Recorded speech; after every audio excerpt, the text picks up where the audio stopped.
The phone buzzed in her hand before it ever buzzed on the table. That's how I knew. A soft vibration. Her thumb twitched, her eyes flicked away from mine. Not fast, careful, like someone hiding something that mattered. We were sitting on the edge of the bed, my wife smiling, pretending to scroll, me staring at the small space between us that used to feel safe.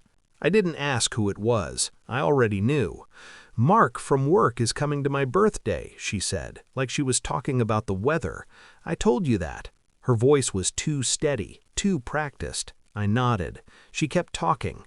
"And before you start, yes, I invited him. I don't care if you like it or not."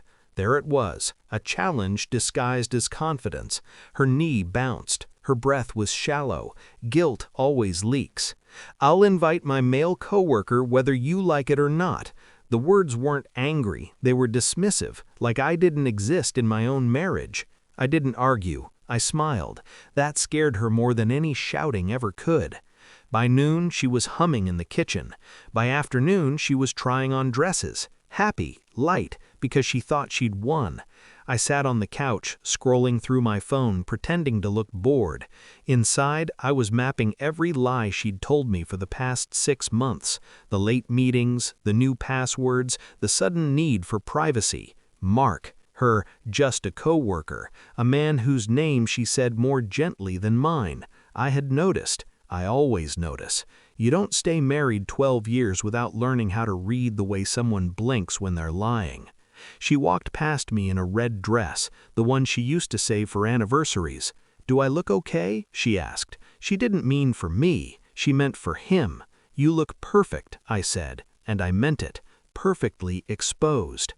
3 weeks earlier, I had copied her phone while she slept, not out of suspicion, out of certainty. I found everything. Deleted messages, photos taken in hotel mirrors, audio notes where she whispered his name like a prayer, and then I did something she never imagined. I looked up Mark, his address, his wife, a woman named Laura. Her social media was a museum of trust. Family dinners, smiling selfies, a man who kissed her forehead the way I used to kiss my wife.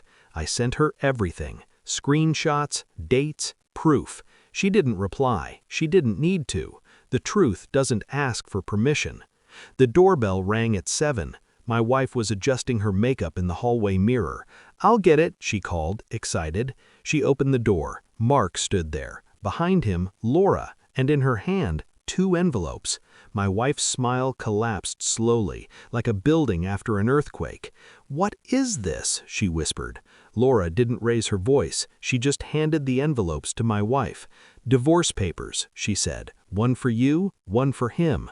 Mark tried to speak. Nothing came out. My wife looked at me. Her eyes were begging. I had never felt so calm. "I told you I wouldn't argue," I said quietly. "I just planned." She cried. Not pretty crying, the ugly kind that happens when lies finally run out.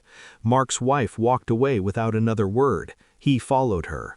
My wife reached for me. I stepped back. "You invited him," I said, "so I invited the truth." Silence filled the room, the kind that never leaves. I walked past her, picked up my jacket, left her standing there with the wreckage she created. Some betrayals don't deserve forgiveness, they deserve witnesses.